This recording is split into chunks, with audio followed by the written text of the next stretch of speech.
Welcome to another episode of the Keto Answers podcast. I'm your host, Dr. Anthony Gustin, and joining me this week is Dr. Will Cole. Doc is a colleague of mine and a functional medicine clinician who has his own private practice, contributes as a writer to tons of different media outlets, and is a huge advocate of the ketogenic diet.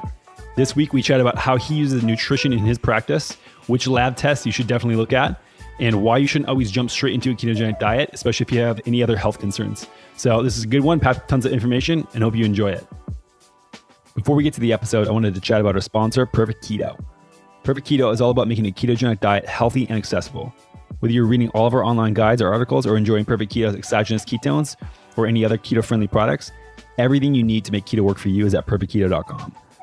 I know what you're thinking. Hey, aren't you the founder of Perfect Keto? Yep, that's right. And all of my insanely high standards have been put into making each and every product. My background as a functional medicine clinician helps me craft the cleanest and healthiest possible products and best information about a ketogenic diet. Head on over to perfectketo.com to learn anything you need to know about the ketogenic diet. And if you've never tried any of our products before, feel free to use the code KETOPODCAST for 20% off your first order. With that being said, let's get into the show. All right, Doc, thanks for being on the show. Thanks for having me. So I wanted to get you on. You are one of the only people who kind of live in the same world that I do. So trained as a chiropractor, correct? Mm-hmm. Went and focused primarily on now currently functional medicine and doing a lot of ketosis and ketogenic diets to help your patients, right? Mm-hmm. Yeah, it's been sort of an organic journey of really just finding out what helps people the best and trying to keep myself out of it, keeping my own bias out of it or what I think is the best thing, but just like looking at labs and finding out how to get people well. And I think if you get your ego out of the way, oftentimes you'll dig in for the patient's sake and not for your own, prides. Right. So as being trained as a chiropractor, we're taught a lot about musculoskeletal problems and issues. How did you make the switch from that and what you learned as a kind of a philosophy in school to doing more functional medicine work? Okay. Yeah. So as you know, many different DC schools have different sort of bents. And I went to Southern California University of Health Sciences, SUHS, and it's kind of a more, I would say, integrative approach. They have an acupuncture oriental medicine program. They have like a nurse practitioner program. So sort of this sort of mecca of different thoughts within healthcare. So Datis Karazian, I don't know if you've heard of him or not, but he's in the functional medicine world, kind of a big deal. And he went to my school. He was older than I was. And I heard of him kind of talking about this thing called functional medicine. And I kind of never looked back since. I'm like, that's awesome. Like marrying the best of alternative medicine, which is, actually getting somebody healthy, and then the best of Western medicine, which is labs and being evidence-based and monitoring that progress objectively. So I think that's what really appealed to me. And it was really a natural thing. I was always interested in wellness, and I found my home here in functional medicine, I think, just naturally. And how long have you been out of school for? Since 2008.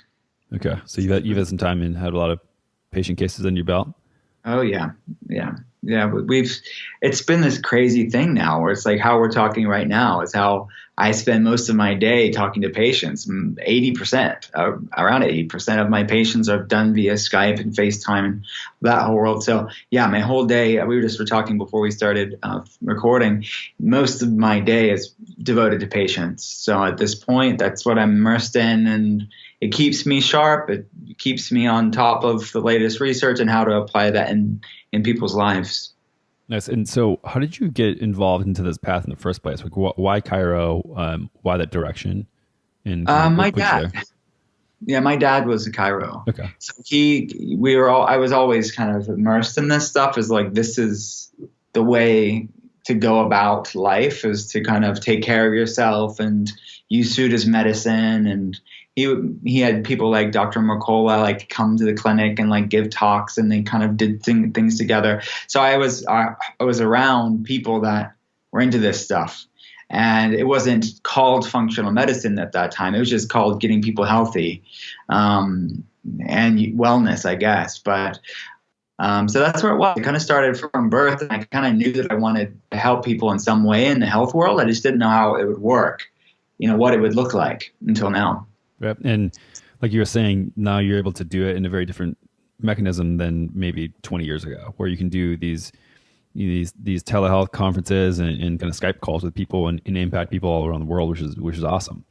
Yeah. Yeah. So I love it. How would you describe a functional medicine to somebody who isn't really familiar with it, in your words? Because I asked this. I mean, I'm sure my definition will vary slightly from yours, but every clinician has a little bit different spin on this. Like where would you say you're at with that?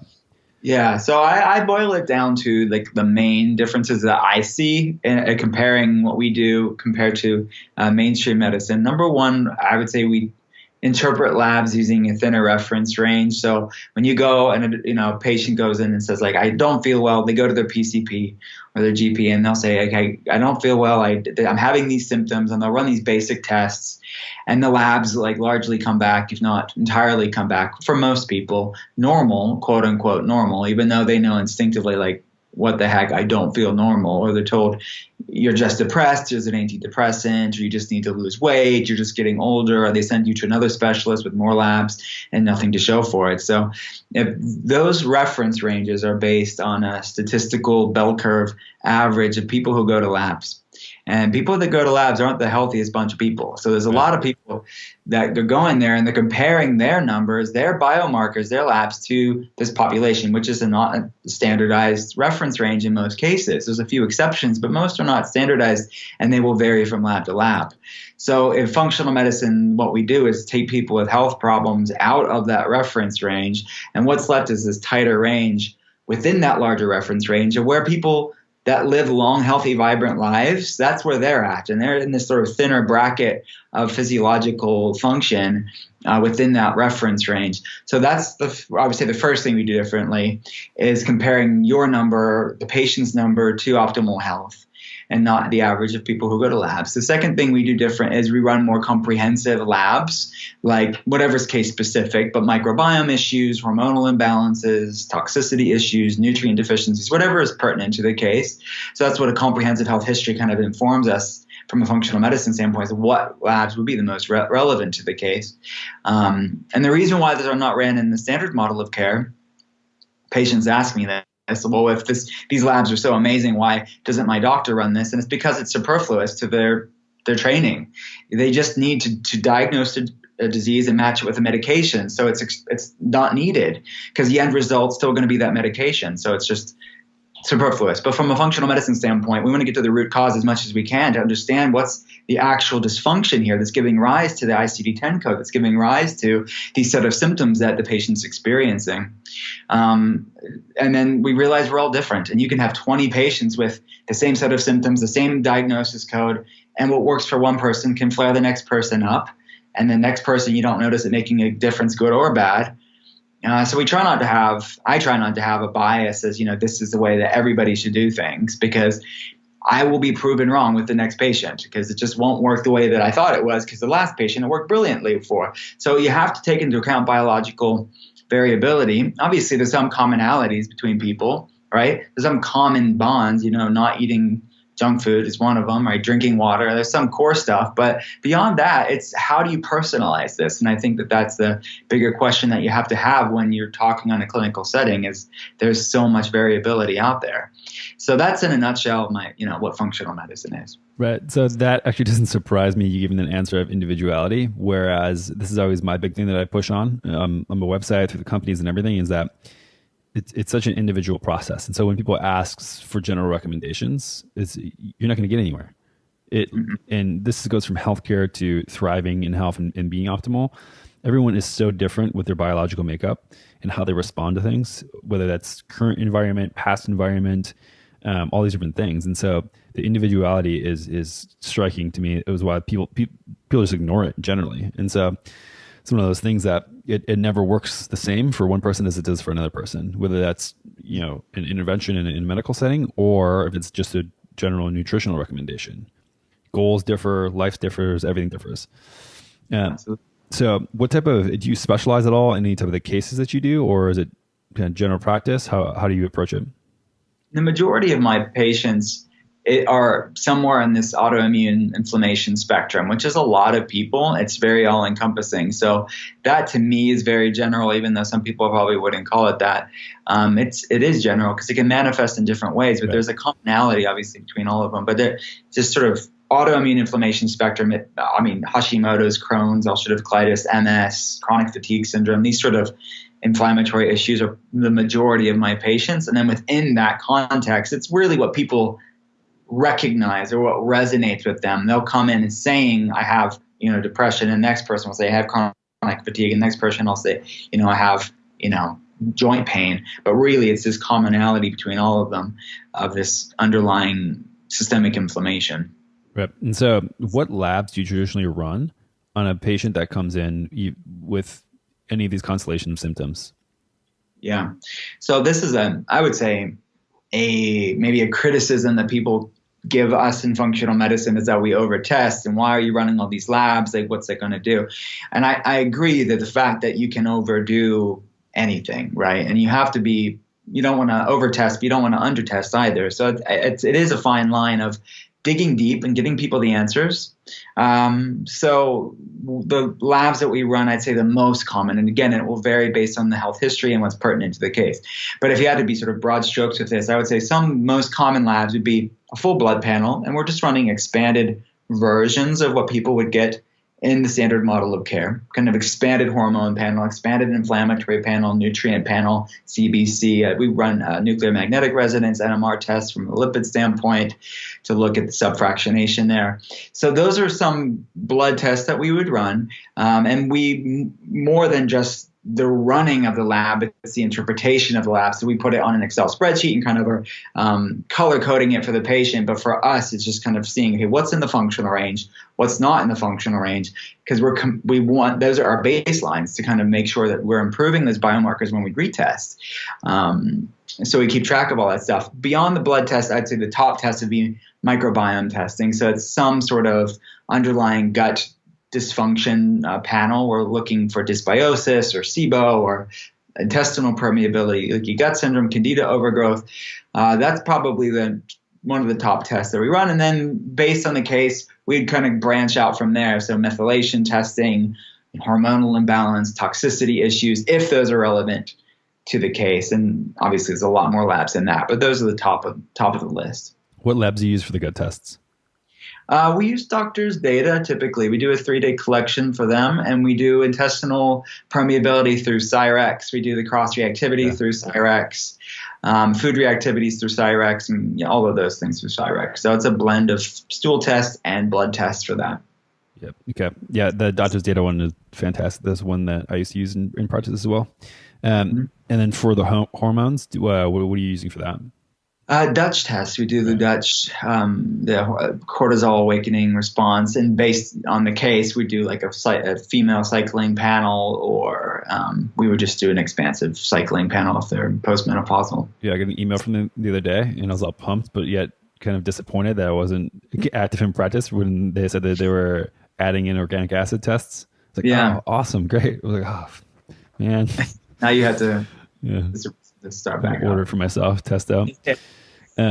So then the intervention process obviously depends on a per patient basis, but a patient comes in, they have an intake, you do a comprehensive history, you do these lab tests that are whatever is pertinent to the case, and then you get them back and say, okay, these things are out of range. Do you then form a hypothesis of what the problem is that's causing these symptoms, and then what does the plan and report of findings look like to you after that when a patient look at, obviously everyone's going to be different, but let's say kind of average day.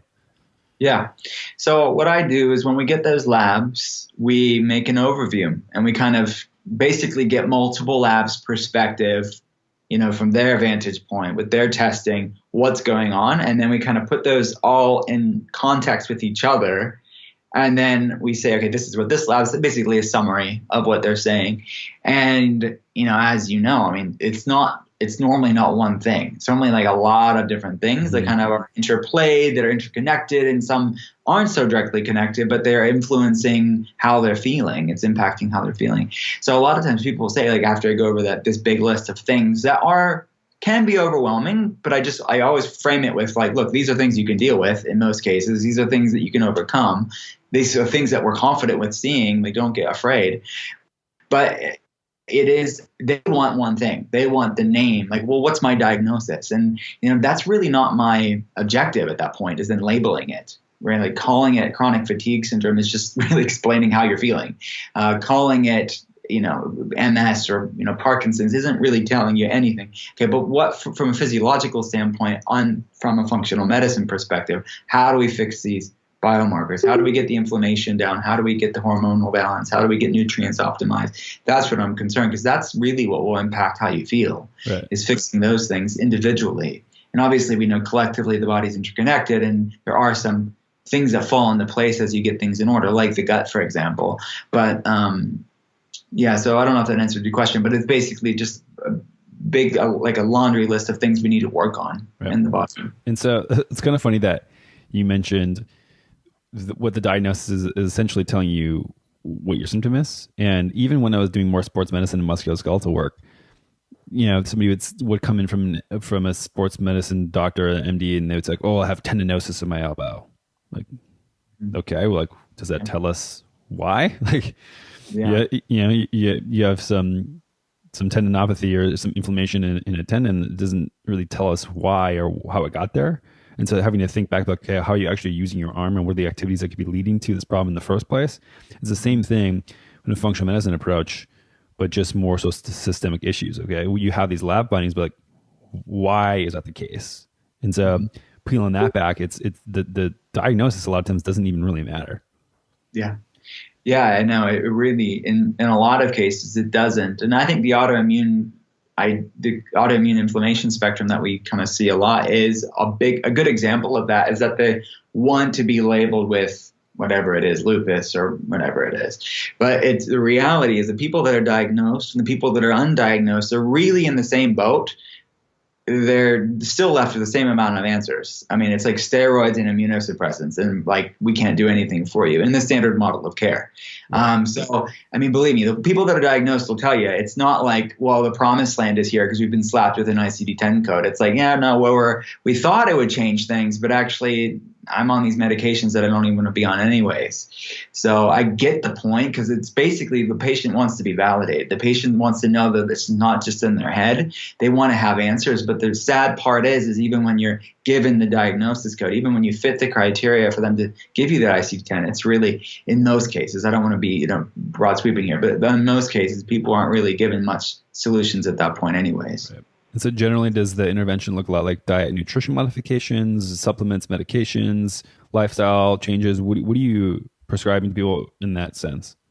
Yeah, so I think food is obviously primary. You can't, supplement your way out of a poor diet. So we start with food and use food as medicine as much as possible and kind of see what that yields us. And when you're talking about intestinal permeability and gut issues, I mean, anything's fair game as to like what can cause problems for people. People can have reactivities against like the most, seemingly, healthy, innocuous food under the sun. I've seen it flare people up. So again, going back to this personalization of it and just being on the ground with them, proverbially speaking, just kind of tracking these things and food logging and seeing, okay, what works for their body, what doesn't work for their body. So we start with food, tweaking it, modifying it from a micronutrient standpoint, but also a macronutrient standpoint, and seeing how they feel. And then herbal botanical medicine. So we're kind of targeting things from a supplementation standpoint. And my goal, again, if we're fixing these things, if we're getting somebody out of this crisis standpoint and getting people feeling better, 9 times out of 10, they're able to reduce and eliminate the herbal medicines as well and just use food as medicine as their kind of core stuff. Obviously there's a few random things that they're taking supplement wise, but it's not like we're inundating them with herbal medicines, which again is another probably a criticism the functional medicine people get.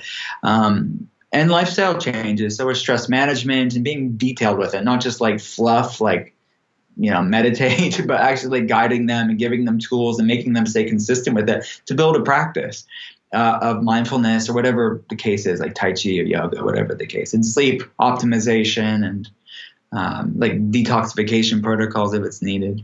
So those are some things based on the case. So when you're giving someone nutritional advice or intervening in that way in diet, what are the biggest things you're, one, removing, and then two, adding to the just general that you see in your clinic? Yeah. So we have to clean up their diet. And I think that where my practice is now is that most of my patients eat way better than the standard American. Most of my patients are not eating McDonald's, they're not eating junk food. They are super healthy, meaning they're doing all the healthy right things in the world, but despite their best efforts, they're not where they want to be and they're still struggling. So we're used to difficult cases because you're like, okay, wait, I thought food is supposed to solve everything, but it's within this personalization standpoint and taking it to the next level. What are they missing that is keeping them back from achieving their goals? Because most of them are better than they were, but they're not where they want to be. So it's fine-tuning it, it's tweaking it, and kind of taking out the common things. If they've not taken out gluten, that's kind of a no-brainer for me. If you're dealing with inflammation, like err on the side of caution, you can run gluten sensitivity tests, you can run these things, but ultimately we know it's not serving anybody. And if you have inflammation, let's do everything we can to bring that down. And then if you want to try to bring things back in, let's try to bring it back in. But oftentimes I find is that when we're giving people alternatives and kind of they start to feel better, they don't want to bring these things back in. They'd rather feel better.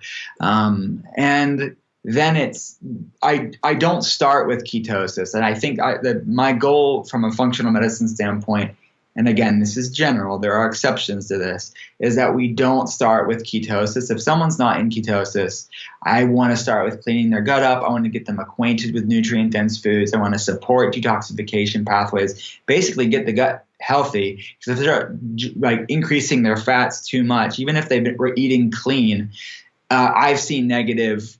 It's just too much too soon for their system. We know it can increase endotoxemia. Like it's just not, doesn't work for everybody. It works for some people, but not for everybody. So I'd rather kind of lean them into it. Some people are up for the challenge because they're already kind of in ketosis. They're like more advanced, but I lean them into it and personalize it from there. So personalize their macros and if they're going to carb cycle and all the sort of variabilities that we take into consideration. Right. And I think this echoes a lot of stuff that I always mention too, which is food quality is always paramount before you start talking about food quantity. And ketogenic diet is a food quantity diet. It's on modifying macronutrients, and you don't have to have it be a quality rich diet to have it work in the sense of having it raise your ketone levels. And so I always recommend starting quality first and getting that down, which a lot of times, maybe it doesn't fix gut problems, but a lot of times it will normalize a lot of function. And interesting you say about kind of let's say you have like a intestinal permeability issue. A lot of people don't realize that if you're eating even a little bit of carbohydrate with some saturated fats, this can make lipopolysaccharides, which lead to a massive amount of inflammation. And so I hypothesize, I don't know if this is the case, but I think some of the studies out there demonizing and even having valid research pointing to saturated fat increasing inflammation might be due to this mechanism of having a gut problem and then eating saturated fats and having lipopolysaccharides form and then enter the bloodstream. Any thoughts on that? Yeah, I'd agree with that. And I think there's research to show that, especially like liquid fats, like when people are having the butter coffees and things like that, which we know can be a decent enough food, but people with wrecked gut health and then they hear like have this butter coffee. I've seen it raise CRP. I've seen it not work for some people. And I think that you're right. The mechanism is intestinal permeability, high lipopolysaccharides, these gram-negative bacteria can sort of pass through the gut lining into the bloodstream. So you have to kind of, even with this umbrella of wellness and ketogenic and functional medicine, all this stuff, you have to kind of see what's relevant to the case and maybe all things in good time and get somebody to that point where they can handle these foods that are healthy for, that we know is healthy for the human body, but they can't just sort of jump in head first because they read it on a blog, Right. Which is, again, tough for me to always read all the people with telling people how to fix diseases and stuff like this and all these cures with the ketogenic diet just by drinking butter coffee and having cream cheese and bacon all day. Like it's ridiculous, obviously. But what are some of the things, as gut health being one of the leading kind of lead dominoes to a lot of different health problems, what somebody would know of? Because a lot of people think, well, if I don't have digestive problems, I don't have a gut problem. And so you want to address that maybe and just talk a little bit about how people could recognize any type of issues that could be stemming from a gut problem? Mm-hmm. Yeah. So that is a common misconception, I would say, is that people think, oh, I go to the bathroom all right, so it's not a problem for me. But you don't have to necessarily have gut symptoms to have gut problems, meaning that you can be asymptomatic more or less in the gut, but you're having the downstream ripple effect of an unhealthy gut. So you can have intestinal permeability, leaky gut syndrome, you have positive zonulin and occludin antibodies, and the person's fine. I've seen parasitic overgrowths, candida overgrowths not have any acute GI symptoms, but are having runaway anxiety, or they're having these random autoimmune inflammation flares. So telltale signs really could be any manifestation of inflammation. Which is pretty much anything. It's everything, which is another criticism. And I'm talking to you from a clinical standpoint. I normally don't say this, but another criticism that I've heard people say about me and people in functional medicine is that, you think everything has to do with the gut. And I don't. I really don't. I would like to hang my hat on any one thing, nor do I think if the gut's even a component. I don't think it's the entirety of why people feel the way that they do. But when you run labs, you're getting multiple labs perspective going on here. You kind of can't argue with these labs that are really good from a respectable standpoint. That there is things going on in many people's gut. So the way I would phrase this is that if you're going through an inflammation standpoint, it's so common, underlying gut problems are so commonly associated with these issues that at least rule it out. And you don't know if it's an issue for you unless you test for it. And then if you test for it and it's ruled out, then maybe it's not a big factor for you, even though there's no perfect test out there, obviously, we know. But it's very common. So if you're going through an inflammation problem, I at least would rule it out. Most of the time, there is a microbiome or gastrointestinal component to it. Right. And a lot of people don't even realize that, for instance, if you go to your MD and you have high cholesterol, right? That's typically an inflammation problem. It's not that you did something wrong and you have a statin deficiency and now you need to take statins to fix that. No, it's because of inflammation that the cholesterol is high in the first place. Like many health problems are inflammation, like mediated by inflammation. But like you said before, that can be mood and anxiety and inability to focus, lack of energy, skin issues. You run the gamut on this. It's kind of a like I said, lead domino to all these different health problems. And so when I look at the gut and I see, what is the function of it? It's to basically allow things to come in and out of your body, or more so in. If the integrity of that is not great, why focus on anything else to begin with? And like you said, rule it out. And it doesn't have to be the root cause of everything, but if you know that is super solid and good to go, it's going to make taking care of whatever else way easier, in my opinion. Right. Yeah. I find it lets, for a lot of people, it is a core foundational thing. So if you deal with that, it makes a lot of the downstream stuff a little bit easier to deal with. Right. So you say you don't start people off on a ketogenic diet. What are the cases where you do bring people into a state of ketosis, and kind of what are the results you're seeing from that? Again, most of my patients have some sort of autoimmunity. So I would say most of them benefit from times in ketosis. So, and it's not just down to what I think they would benefit from clinically, but it's also where the patient's at mentally and emotionally, and what they're even up for doing. So you have to kind of not only treat the lab and kind of get the labs looking great and getting them feeling better, but it's like, okay, well, what are they even up for? What is their seriousness of a compliance standpoint? And not everybody wants to be tracking macros every day. Not everybody wants to be testing ketones every day. So it depends on how far the patient wants to go. I want to make this realistic and sustainable for them. But look, most of my patients are super, super serious, and they'll do whatever that I tell them to do, as long as they are feeling better and seeing the results for that. So I feel like most of my patients would benefit from times in ketosis. No, not all of my patients do that, but I still think clinically, if you look at the research and just the experience I have in it, is that it would in fact be beneficial for them. So how does it help people that have autoimmune conditions? It's going back to the same thing we're talking about as inflammation. We know it's an epigenetic modulator. It's not just a fuel source, and it's really good at driving down inflammatory cascades. So all of my patients, I can't think of an exception to this, are in these pro-inflammatory states. This is just another way to basically hack their biochemistry and drive down inflammation levels. So it's not just in my mind. We know this. They're going off of inflammatory foods, which is one level of it. But then they kind of take it to the next level and say, okay, we're not just going off of inflammatory foods. We're actually shifting our metabolism to nutritional ketosis, which drives down CRP and other inflammatory biomarkers, and just feeling less inflamed, less, swollen or inflamed, and people experience even the brain fog. They're having clearer thinking, and that's all from driving inflammation levels down.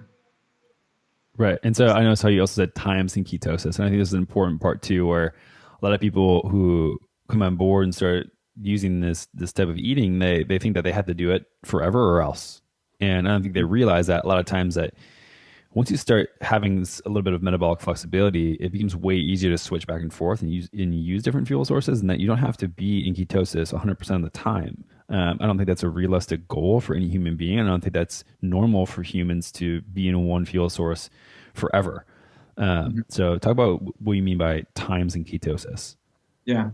So I think that for most patients, if we're going to go into ketosis and kind of see what that yields in their life so they can see the fruit of what they're doing, I would give it at least 60 days to kind of see changes and not half-ass it for a couple of weeks and then give up. Right. Really kind of go through the trials, go through the difficulty of shifting their metabolism for some people, and get used to this and get their groove, so to speak, in 2 months. And then from there, decide what they want to do, which is on a practical level. Like, how do you feel? Is this worth it for you? Is this sustainable with your life? Whatever. Kind of talk about their reasonings for why they like it or they don't like it. And then come up with something sustainable and practical for them on the ground level. So at that point, we would either moderate their carbs, see how they feel there, obviously testing their ketones through this, and then carb rotations as well. It's kind of doing 5 days ketosis, 2 days off. I don't recommend that for everybody. And on the my podcast with Jimmy Moore, people have given me sort of blowback on this, the fact that, this is why are you telling people to do this? I don't recommend it for people that have blood sugar issues, that are like really sensitive to, inflammatory flares. Some people can't carb cycle and moderate their carbs. They can't. I'm not saying this is for everybody, but this is about personalizing a ketogenic lifestyle too, which is where, again, functional medicine really is, I believe, excels at. Right. Question I have for you. So we all know that with functional medicine, we tighten up the reference ranges a lot with a lot of different lab values. Have you seen it shift and reference ranges just change entirely for people who are in a ketogenic diet or in a ketogenic state for a long period of time as far as lab values? Yeah, I do. There's two things that come to mind. It would be blood sugar. So even the functional medicine range, they would be in the hypoglycemic state, right, but they feel fantastic. So you have to put it in context with what the patient's doing. And that's why getting to know your patient, understanding what they're doing, and looking at food logs, all that stuff's important, because you get a functional medicine doctor that's not well accustomed to ketosis. They'd say, your blood sugar's low, you're having reactive hypoglycemia, you need to snack more in between meals and get your protein up, all these sort of well-intentioned, functional medicine-y things to help somebody with reactive hypoglycemia. They're not reactive hypoglycemic. They feel fantastic, but they're just, their body's in ketosis, and it has been for a while, and they feel great. So context with real life, not just treating a number on a piece of paper. And then thyroid numbers. So having slightly low T3 levels, right, like subclinical T3 levels. Again, the patient's not fatigued. They feel fantastic. There's nothing wrong with them. They're just like tenths of a point, maybe a point or two lower than what we would technically like in the functional range, but they feel fantastic. But you get somebody in a sugar burning mode, those people feel lousy if they're outside the functional range. Right. So your body's sort of this well-oiled sort of hybrid machine, and not this sort of diesel fuel inefficient car, Right. And I think that too, when I wrote an article that addressed this a little bit as well, but yeah, T3 might be a little lower, but that doesn't indicate that you have a thyroid problem in general. Like that's not, it's just one marker and all of the different things that could point to a thyroid problem. And so if you isolate that and it's like, okay, this one thing's out of range, therefore you have a thyroid problem, or somebody freaks out and says ketosis is going to ruin your thyroid, I think it's just completely misinformation. Yeah, I know. It is true. And again, it's like, most of the time, these people feel fantastic. We're in that range. And if they're not, then it's normally just a little tweak here and there. It's something you don't have to throw out everything because of a slightly low T3 level. I mean, this is just about tweaking it. I mean, you don't throw the baby out with the bathwater, to use that, old saying, is that you just about personalizing it more and not just being reactionary and saying, like, just get yourself out of ketosis because you're in a hypothyroid state. Right. So obviously you work with people a lot one-on-one trying to implement a ketogenic diet at this stage. Are there any things that you found that are challenging for people to make the shift from or to, or any myths that it's hard for them to overcome? Maybe that's, fear of fat or this individual, resistance that they're feeling from coming from a different way of eating. Are there any challenges that you've had to overcome here? Not in the way that we do it. I think that leaning them into this, if they're not familiar with ketosis, they're just like eating, clean foods, they're avoiding junk food. We lean them into it in such a way where we're not being too aggressive. We're not like just shoving them down this sort of path because we know it's like the best way to go about things. And I think it's just about looking at the patient, seeing their learning style. Are they an auditory learner? Are they a visual learner? And kind of speaking their language and meeting them where they're at. And like, they know you have their back at that point. And at that point, you have trust with them and they know that you have their best interest in mind. I honestly don't see that much negativity from people when we go into this world of ketosis, if it's appropriate for them, because we've already built trust and they're already seeing changes and they're like, okay, I want to feel even better. Let's go here. It's great. And so, you mentioned that it's not ideal for people starting out in a clinical setting to switch to a ketogenic diet, and you want to shore up all these other problems in the beginning. But is there any other conditions where even when people clean up their diet 100%, or a ketogenic diet wouldn't be a good idea to add on? You're saying wouldn't be a good idea? Yeah, would not be. Yeah. I'll say there's some criticisms, and I would say I don't agree with those. It would be adrenal fatigue issues and then the thyroid issue, which we just mentioned. I actually see really good results with those people. I mean, majority of thyroid issues are autoimmune in nature, Hashimoto's being the most common, and then we know with HPA axis issues.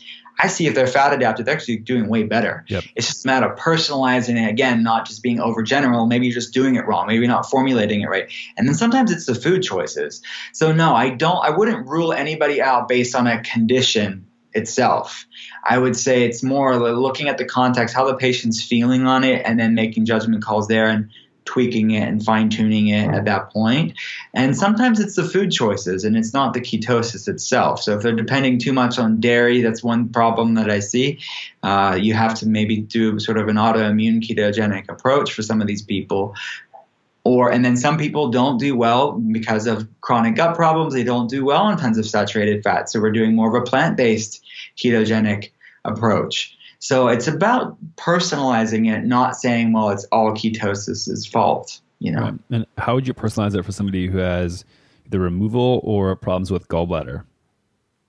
Is leaning them into it. It's starting off slowly. And again, we're not just rushing all this through. We're just kind of waking up their system at large, giving them gallbladder, digestive support. Mm-hmm. And their gut's healthier. Their gastrointestinal system is healthier by the time we're already there. So I don't see any issues with someone missing a gallbladder or has gallbladder issues. I don't see any problems with it because we're leaning it into a way that I feel is safe and methodical, and they're not rushing through this. Yeah, I think you make a good point in having strong gut health beforehand, as well as doing some maybe ox bile salts or some lipases or things like this along with it, and then weaning people off of that, or even maintaining a small amount if they're going to have a super high fat meal.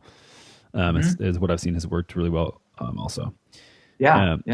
And then another one that I get a lot of questions about is hormones in women, in women's hormones, and how it's not great for women. And I think the whole thyroid misconception gets brought up here. Do you have any pushback or thoughts about women's health, reproductive health especially, and ketogenic diet? Yeah, so I have written about this and looked at the studies on this. So women have more of this kisspeptin sort of aspect of the physiology. They're more sensitive to times of ketosis and intermittent fasting. So again, it's just down to I see women that do amazing on intermittent fasting and amazing on ketosis. So it's just a matter of leaning them into it. Maybe we push too hard, maybe kind of lean it back a little bit, moderate the carbs a little bit, look at their food choices or the quality of the foods that they're eating. And if they are intermittent fasting as part of their ketogenic lifestyles, maybe just doing gentler intermittent fasting on this healing journey. And then most of the time, as people progress and they get better, they can lean into it. They just are moving at a slower pace. So no, I don't see it being an issue for women's health either. It's just a matter of doing it the way that's best for their body. Right. A lot of times when I see hormonal problems with women on a ketogenic diet, it's that they just made a huge switch to a ketogenic diet. They're extremely stressed. They're under eating and they're doing intermittent fasting and they're working out too much and they're not getting sleep. And it's like, what do you expect from hormone adaptation at this point? Anyways, it's like, it's not the fault of running on ketones. It's like all these other problems that you have that you're not addressing, and that just add in and add this, additional stress towards your body that it can't recover from. Exactly. So it's just, again, people get frustrated because they think, oh, I tried it, it didn't work for me. And I just think, well, not so fast. I mean, look how you did it. And I think that's because a lot of our patients are brilliant people, smarter than I am, many of them. But it's just a matter of having someone outside of yourself to say, okay, we see this on like an hourly basis. How do we kind of fine tune this, tweak this, and not just feel so frustrated and give up on everything? Because you probably are on the right track. It's just a matter of fine tuning it. Right. So you are on ketogenic diet most of the time, some of the time? Most of the time. I eat intuitively. If I want to eat more, carbs one day, I do it. My team was just making fun of me because we were on a conference trip in Boston. I was like, I wanted sweet potato fries. And it's like, I'm not going to beat myself up about it. But it's just like you said, when you have metabolic flexibility, you have that grace-based way of eating and you're not beating yourself up. Some people don't have that wiggle room. And I don't want to mean like, once you do this, you can eat whatever you want. You have metabolic flexibility. There's some people that don't have the wiggle room that I have. And they're a lot of my patients. But myself and what works for my body, I have that ability to move and still I can go long amounts of time without eating and I'm fine. So it's part of my life for sure. Yeah. So this is one of the questions that I get asked a lot when I'm on podcasts or being interviewed.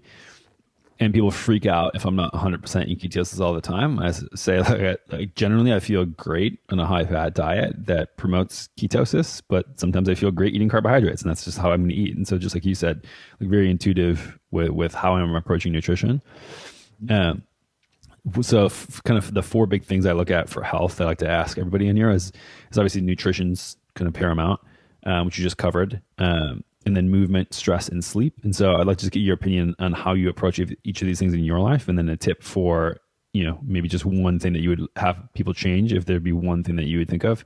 So let's just think about nutrition. Obviously, like what does a day in your life look like as far as the meals you're having?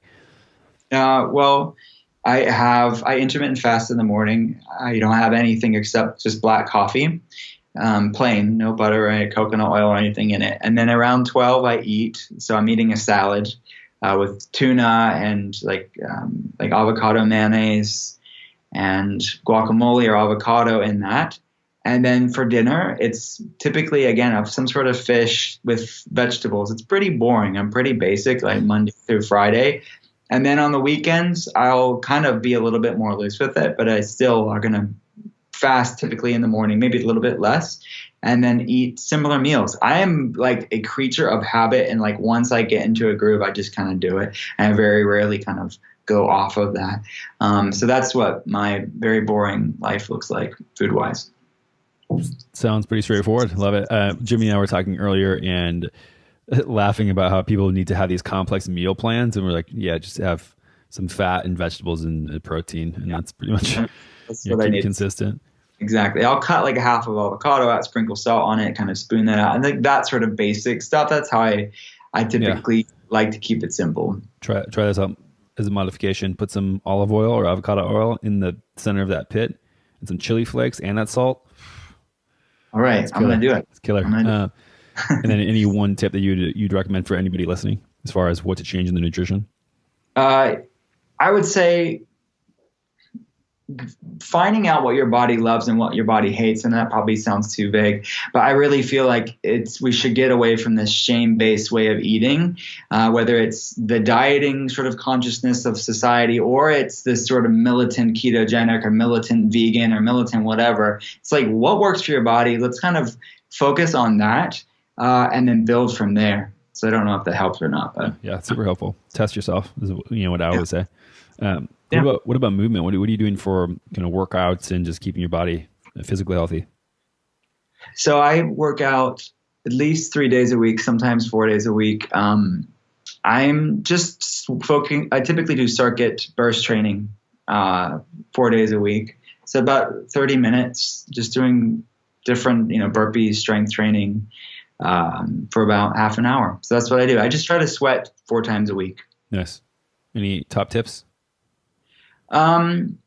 Be consistent with it. So I think a lot of times people do, I'm talking maybe to my patients, is they do it a little bit there, just like they eat, well for a little bit of time and they think, I'm not seeing the benefits of it. You have to be consistent with it, which I know people kind of get, but it's like not the sexy way of it describing it. And they want something quick fix, but you kind of have to just make it part of your life and make it part of your grind. And then you'll yield the benefits of it the more you do it. Love it. Okay. Stress management.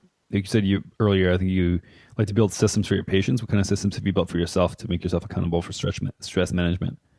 Yeah. So I lean towards more anxiety, and it's something that I have to be on top of it.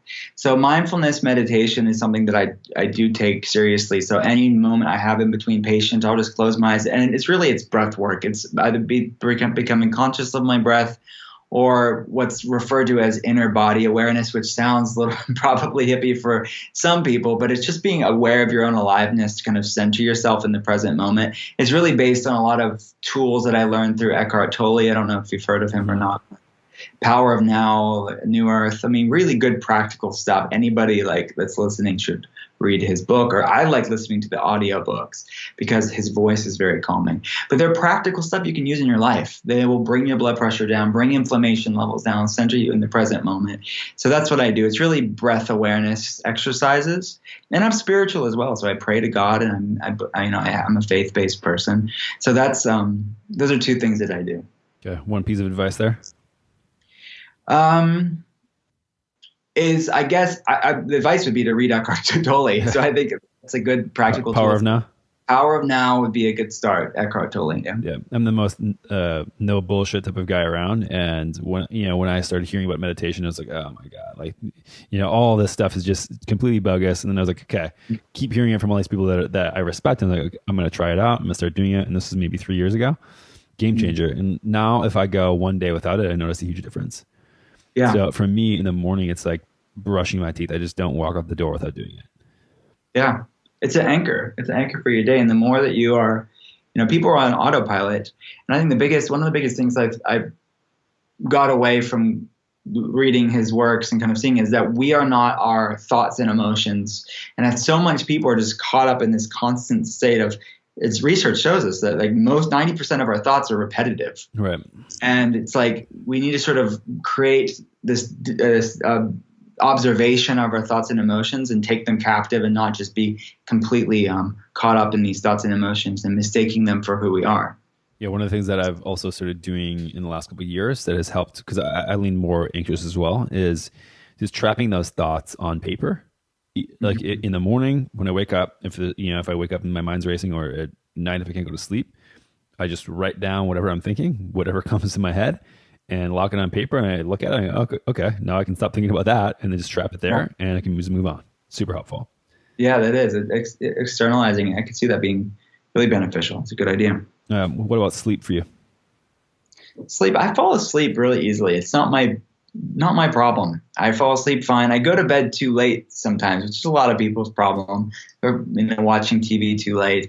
I could say I'm guilty of that, but I sleep fine. It's not a problem for me. A lot of my patients, not so much. It's something we definitely have to clean up, and it's not a luxury. A lot of people think I'm busy. It's That's just for like the people that don't have anything going on. It's not a luxury, it's a necessity, and you need to make that a priority.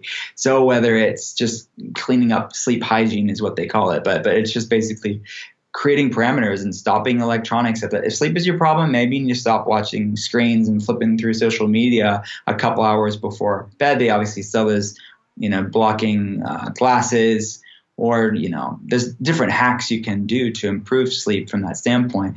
But it's not my problem. I sleep fine. 7-8 hours. Yeah. Nice. One piece of advice. If you're not sleeping well, make it a priority. It's not a luxury. It's a necessity. That's my advice for that. Prioritize it. Nice. Yeah. So I'm seeing you everywhere now. I mean, you're doing all the speaking, you're doing guest articles all over the place. Social media is going crazy. What are you working on kind of 2018? Like, what are your big goals kind of for your own health, for your own self? Yeah. So 2018 is going to be 18. Crazy, I think. 2018, yeah, it's going to be, did I say 17? 19. Anyways, 2018, the next year, this coming year, this year is going to be crazy in a good way. I mean, I'm focused primarily seeing patients. That's still what I am doing on a daily grind standpoint. Like the majority of my week is immersed in patient cases. So I'm not going to get distracted from that at this point. It's my focus. But the other days of the week, it's going to be things that complement patient casework. It's going to keep me sharp and on top of it. But we have a book coming out in 2018, probably the summertime. I wanted to talk about it, but the publisher said I can't, so I can't talk about it yet. And we have video classes that we have on the website already, but we're filming new video classes for people to get added content there. And just writing more, just weekly articles, and I love writing. So that's basically what I'm working on. Love it. And where can people find all this stuff if they're interested? It's at drwillcole.com. So just my name, drwillcole.com. Awesome. Social media is? Dr. Will Cole for all of them. So Dr. Will Cole, Facebook, just type in Dr. Will Cole, you'll find it there. So yeah, a lot going on there. We try to keep people engaged on there and, keep them connected to what we're doing. Right. Well, maybe when the veil has been lifted about the book, we'll have you on again and we can chat about that and some more. I'm sure we're going to get tons of questions about this stuff. I know when I start ranting about the same type of things, I just get flooded with questions, which is a good thing. It means people are curious, and that there's very few people who have the lens of functional medicine and use a ketogenic diet as a support system for that. And so I can foresee a lot of questions popping from this in a good way. Awesome. Otherwise, thanks for being on, and we'll chat soon, Will. Yeah, thanks for having me. All right, everyone. Thanks for listening to another episode of the Keto Answers podcast. I hope you enjoyed it, but even if you didn't, I would love a review. Just go over to iTunes, wherever you listen to your podcasts, and pop in a review so we can get found by more people, get better guests, and have the information that you need. So please go to iTunes or wherever you listen to your podcasts and leave us a review. And if you're new to keto, head on over to perfectketo.com/podcast and enter your email for all our top tips and guides on getting started with the ketogenic diet. Thanks, and we'll see you next time.